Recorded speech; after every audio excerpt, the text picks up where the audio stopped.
Hey, Coach, how are you doing? Doing well, buddy. Doing another season. What was it? 15 already. Already. Does it feel like it's been that long, No. 15? Or I feel like you just got here yesterday. It kind of feels like that sometimes. I think maybe depending on the day. When you're building something, I think it's an extension of the previous year. So it feels like it's been 5 years, because it's just been like 3 runs of 5 years or something. Yeah, how proud are you of what you've been able to build here? I know it's always a process. It takes a little while to get going, but you've got it rolling here the last few years. I just don't think of it that way because there's so much more that we got to do, that we want to accomplish. So it's not there yet. Yeah, okay. But it will be when I hang it up or when I retire or when, it's at some point it's going to hit me because it has to. But right now it's just... you're winning a conference championship. You're clearly in those dominant teams. It was first about a winning season. Yeah. And, we got that winning season, but I expected that. And then it was about winning a conference championship. I expected to be able to do that, And every year our goal is to win a conference championship. So the fact that we've won a few, I expected to do that. That's our expectations. That's our goals.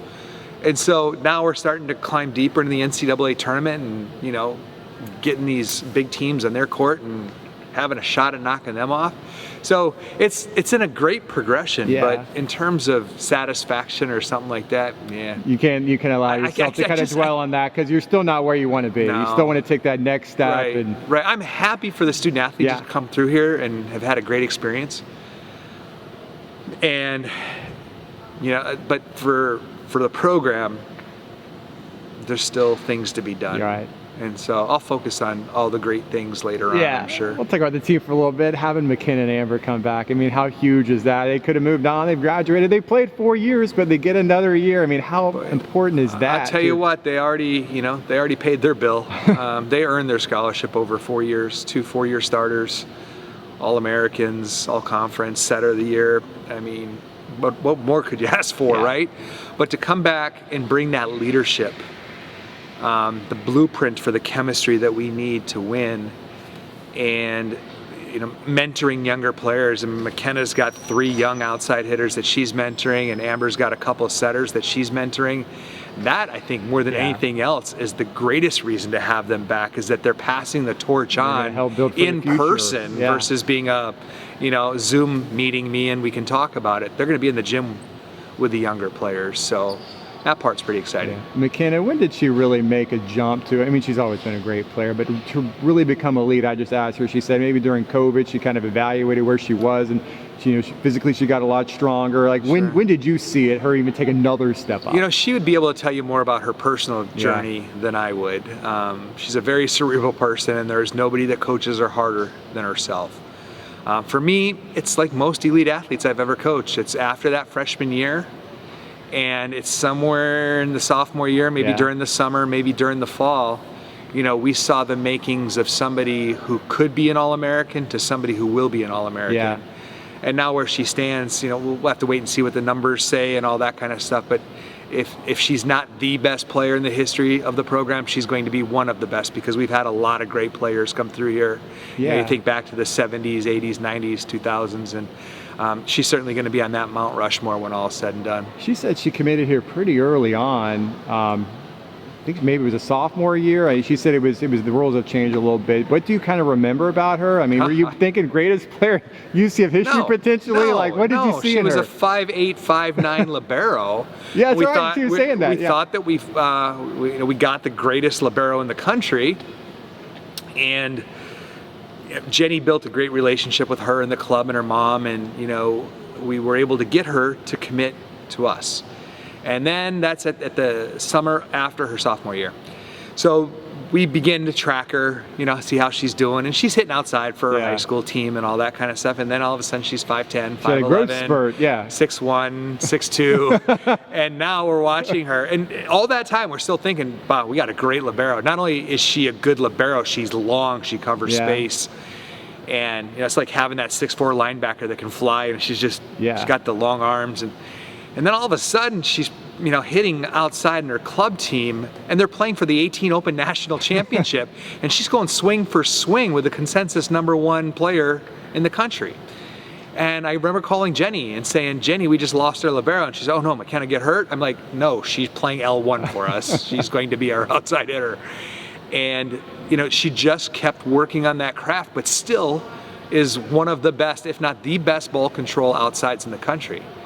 And that's, things like that is what led to her being rated the #1 outside hitter at the national team tryout this past summer. So anyway, what more can you say about somebody like that? Is recruiting really competitive? Like, I know they usually make early commitments, like when she kind of was making a jump where other teams coming after her and giving her offers. Oh, sure, did you have to hang on to her? Minnesota went after her big time.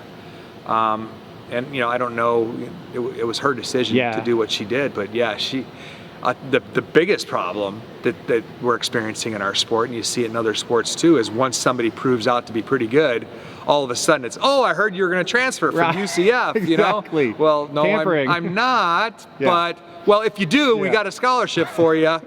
Happened 20 times at least. Yeah. I had to call coaches out on that. Or they send proxies, they send players, former teammates, friends of, every time she goes these national team tryouts, somebody's trying to woo her away to their team. So that's the part that stinks. Yeah. But we're seeing that in every sport pretty much right now. Yeah. Give McKenna credit because she could have left after a certain amount of time. She could have left after her 4th year, but she decided to stick it out here because she was part of a group of people that helped build something special and take it to a certain level, and she wants to see it all the way through as long as she can. Right. So I'm proud of her for the mature decisions she's made. I'm proud of her leadership. I'm proud of what her and a group of people have done to get us to where we are. I mean, she makes us a contender no matter where we are, what we're doing, and no matter who we're against. She makes us that contender. So having McKenna and Amber kind of being your centerpieces, who else do you look at this step up? Now you got some transfers coming in that are going to play a big role. Who are some of the other names that maybe we don't know about that are going to play a big role? I think right now you look at McKenna. Heidi comes back. I'm anxious to see what kind of sophomore year Heidi has because she had a pretty darn good freshman year. Emily Wilson comes in as a transfer from San Diego, so one of them is going to be playing opposite of McKenna. Okay. Middles, we are loaded in the middle. We've got 3 outstanding middles in Amari Williams and Abby Hansen coming in from Oregon, and then of course Claudia, who blew it up last year. So we have the ability to go with all 3 at any time based on what we need. Right sides, we got a 4-year returning player in Mackenzie Chambers. And then we got Kari Zumak transferring in from Indiana, so we know we're going to be solid there. Setting wise, you got Amber coming back for that last year with Abby Schomers coming in behind her, and I couldn't have asked for a better situation there because Schomers is going to be a stud, right? Right. Schomers is going to be really good. But having Amber be able to train with her every single day is just going to bring even more out of her. But, who are we going to look for? I mean, I expect, Claudia's going to have a strong year. I think both Amari and Abby can have great years. We'll see who settles in at the right side. We'll see who settles in at the libero. But really, all the pieces are going to be in the gym. It's just a matter of putting them all together in the right mixture. How do you like the way the schedule sets up to get you ready for the American? You've got a couple of Big 12 teams early. You've got the tournament with K-State coming in. You go out to Kansas. Yeah, did that on purpose. This year we decided, last year we played a lot of top 5 teams, Final 4 teams. And that was good. I thought that helped us out. This year, it's really about building the RPI. You want to try to get in the top 16. And so for us, we wanted to make sure that we got a couple Big 12 teams on there, and both are, upper middle of that pack, which means they're NCAA tournament teams. And we wanted to play Miami. They'll probably be the highest ranked team that will play this year. But then we're going to go ahead and we're going to play Syracuse. We're going to play Illinois, Chicago, Omaha, Lipscomb, all these teams that win their conference and win 25 matches in a year. So that is going to be a great challenge for us to prepare us for the conference, hopefully get us that record, get us in the NCAA tournament as a seeded team, and then see what we can do from there. I know you still got one more year in the American, but going to the Big 12, how much does that help you from a recruiting standpoint when you look at the programs that are soon going to be your peers? Sure, fair question. It's not something that we look at too much. However, we have noticed in recruiting and who's responding back to us, it's a second tier, it's a higher tier of athlete than we were getting the initial looks from before. I think that's part of it has to do with the name recognition of the Big 12, but I think a lot of it has to do with where we're going to be playing. We've never recruited Utah athletes before, and now BYU coming into the conference, if they're not playing for BYU or Utah, they're looking for a place to go. Right now, there's just a big migration south. Yeah. And everybody's trying to get to a southern school.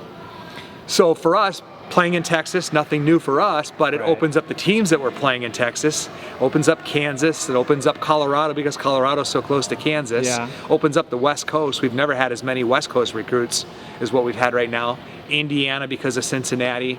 So the whole board has just opened up for us, and not just that under the Big 10 tier, we're getting those Big 10, Big 12, SEC tier kids looking at us now. What's kind of regarded as the top states for volleyball talent? I know you guys recruited the Midwest. Well, it started back in the 70s. It was California. It was a California it's a sport. West Coast, yeah. Right, but a lot of the coaches, players moved from California into the Midwest.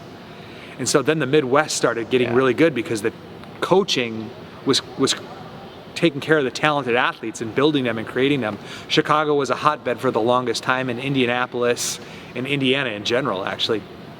But I think if you look at the hotbeds right now, you're looking at Illinois, Indiana, Ohio. Okay. Then you're looking at Missouri, you're looking at Colorado. And then the hotbeds are Florida, Texas, and California. Okay, the big population states, yeah. Right. So, and we're getting each of those areas covered really well. So, recruiting-wise, it certainly has been a bigger boon for us than I thought it would, in the level of athlete we're recruiting and the level of athlete where we're committing. Last thing, just, potentially, players like McKenna can win 5 conference championships in 5 years. I mean, that's something, I don't know if anyone has ever done that. We're trying to look. I don't believe any student athlete has ever won 5 in playing 5 years, because no one's ever been able to play 5 years. They didn't have an extra year before. So, as a full season player, we believe that her and Amber are, they have that opportunity to do something that nobody's ever done before in any sport. So, that's out there. That's one of those things you look back on and say, oh, that was cool, I got to do that. But that's not why you play the game. Right. We're not trying to make history that way. We're just trying to be our best today and then look at being our best tomorrow. That's really the route we're going to take. We've always taken it. I know it sounds boring to media. It sounds like coach speak, but it's so true. If you think about too much, you just your wheels spin too much. The athletes added to the academics. I mean, they just had a 3.84 over the summer, so it's a pretty academic team on top of it.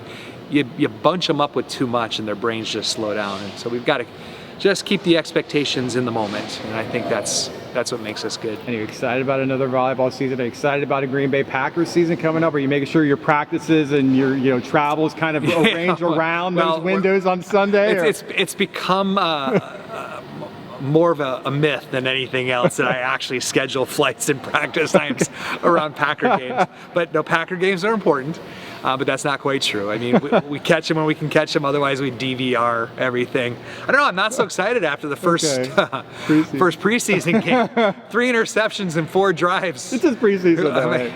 I know they got to figure out that backup quarterback situation. I sure like the third guy though. He was pretty good. But anyway, I mean, we'll find a way to fix it. But I'm excited about what we've got in front of us. I think this team has the ability to be the closest team it's ever been. And I think when you have a close team, you have an opportunity to really overachieve. I mean, really overachieve. So not only will we achieve, we will overachieve just because of the tightness of the bunch. Appreciate it. Thanks a lot, Coach. As always,